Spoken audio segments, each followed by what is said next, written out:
আটলান্টায় দুর্গাপুজোর সবচেয়ে বড় এবং জনপ্রিয় আয়োজন হচ্ছে বাগার পুজো। তাই প্রবাসে যারা দুর্গাপুজো মিস করেন তাদের জন্য বাগা এক অবিচ্ছেদ্য নাম। কী কী থাকে বাগার দুর্গাপুজোয়? মণ্ডপ প্রতিমা, প্রতিবার থিমভিত্তিক ডেকোরেশন, প্রফেশনাল শিল্পীদের দ্বারা প্রতিমা তৈরি, আলোকসজ্জা, সাজসজ্জায় থাকে প্যান্ডেল ফিল, সকল ধর্মীয় আচার, ষষ্ঠী থেকে দশমী পর্যন্ত পূর্ণ আচার অনুষ্ঠান চলে।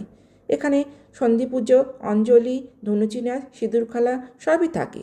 থাকে ভোগ ও খাওয়া দাওয়া, নিরামিষ ভোগ থাকে প্রতিদিন। আর থাকে সন্ধ্যাবেলায় বিশাল খাবারের স্টল, খাবারের মধ্যেও যেন ঘরের স্বাদ। থাকে অনুষ্ঠান, সাংস্কৃতিক অনুষ্ঠানের মাধ্যমে রবীন্দ্রনৃত্য, ব্যান্ড পারফর্মার, সেলিব্রিটিদের পারফর্মার, নাচ, গান, কবিতা, কুইজ, শিশুদের বিশেষ অনুষ্ঠান। থাকে কমিউনিটি মিলন মেলা।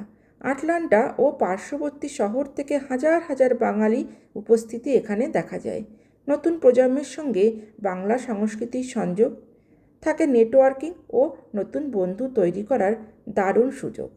সত্যি এ যেন এক বাংলায় ফিরে যাওয়ার মতো আকর্ষণ।